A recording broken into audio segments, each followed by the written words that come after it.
tous, aujourd'hui on se retrouve pour la recette de la tarte bourdaloue. Pour cette recette, vous aurez besoin de... Dans un premier temps, nous allons incorporer la farine dans la cuve. Puis, nous allons mettre le beurre découpé en petits cubes. Nous allons commencer le mélange en vitesse lente. Puis, je vais incorporer la poudre d'amande, le sucre glace et le sel. Et je vais faire tourner jusqu'à obtenir un joli sablage, donc une texture semblable à du sable.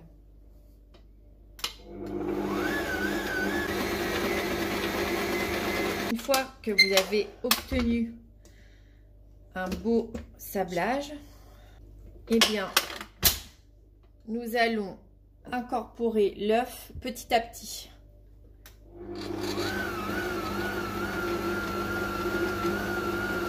Et vous laissez tourner jusqu'à une texture homogène. Nous allons fleurer le plan de travail et nous allons phraser notre pâte afin de finir de bien mélanger. Vous prenez le bas de votre paume et vous écrasez.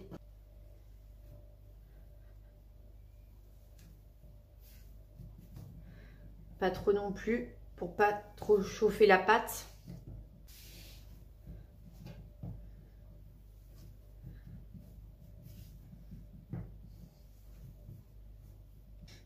Vous allez l'abaisser en forme de disque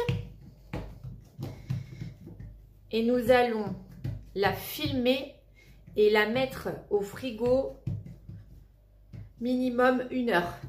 Nous allons préparer la crème d'amande. Pour cette recette, vous aurez besoin de...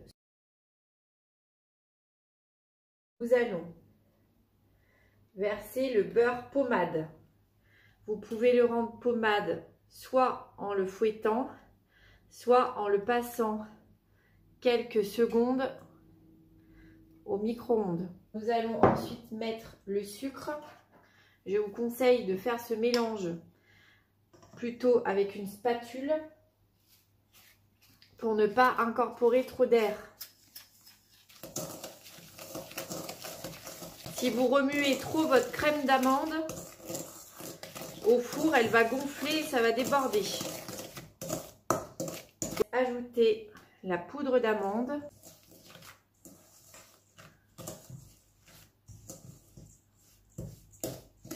Puis l'œuf petit à petit, en plusieurs fois.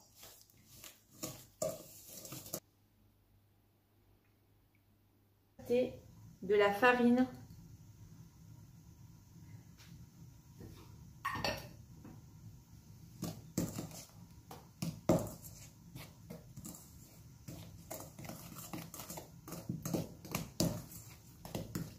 Une fois le mélange de crème d'amande terminé, vous allez filmer au contact et placer ceci au frigo.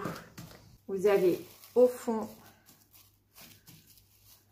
et vous filmez comme ceci au contact de la matière. Vous sortez votre pâte du froid. Nous allons beurrer le cercle. Donc soit vous beurrez avec du beurre fondu et un pinceau, soit avec un spray fleuré dessus. Commencez à baisser, décaler.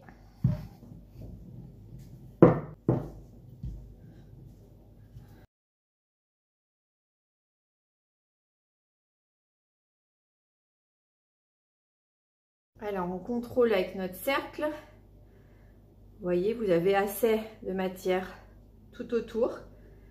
Donc c'est bon, mais par contre, je la trouve encore un peu trop épaisse. Donc, je la baisse encore. Vous allez enrouler la pâte sur votre rouleau nous allons la déplier sur le cercle. Pour foncer, je prends ma pâte, je la mets au fond. Je prends ma pâte, je la ramène au fond, ainsi de suite. N'hésitez pas à tourner.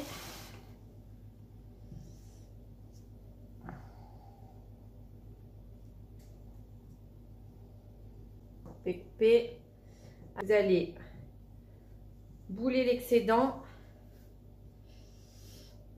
et vous allez le mettre au congèle. Je la baisse au fond afin que ça crée un angle droit entre le cercle et la pâte. Je le colle bien au cercle pour que le bord ne s'affaisse pas à la cuisson. Je tourne.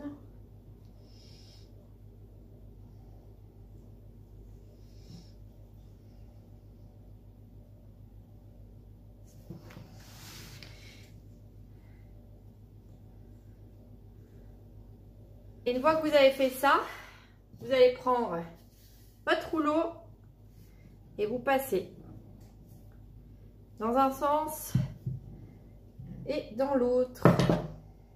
Et du coup, vous enlevez tout l'excédent. Une fois coupé, vous reprenez les bords comme ceci. Et vous pouvez, avec un couteau, éraser les bords de l'avant vers l'extérieur.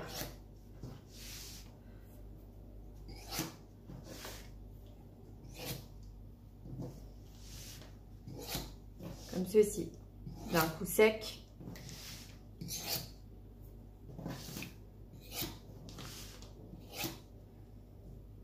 Et voici. Nous allons mettre le fond de tarte à reposer au frigo entre 30 minutes et 1 heure. À tout de suite.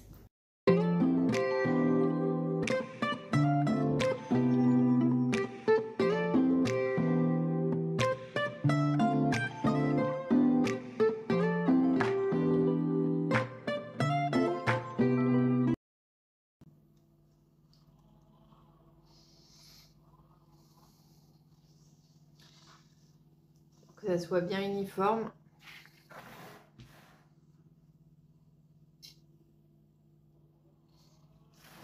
Ensuite, pour le dessus, vous aurez besoin d'amandes effilées et vous aurez besoin aussi de poires.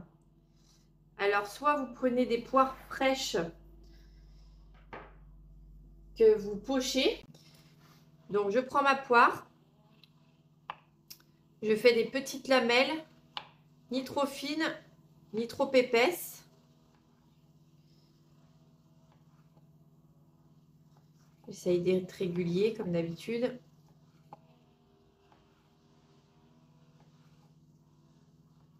Et ensuite,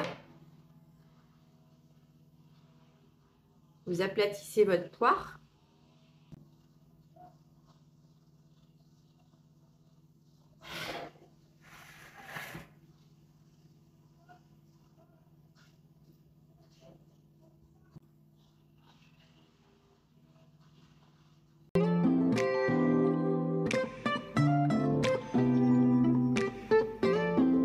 Après les 30 minutes de repos de votre tarte, nous allons la cuire pendant environ 40 minutes à 185 degrés. Et voici notre tarte bourdaloue après cuisson. Une fois décerclée et bien refroidie, nous allons napper les poires.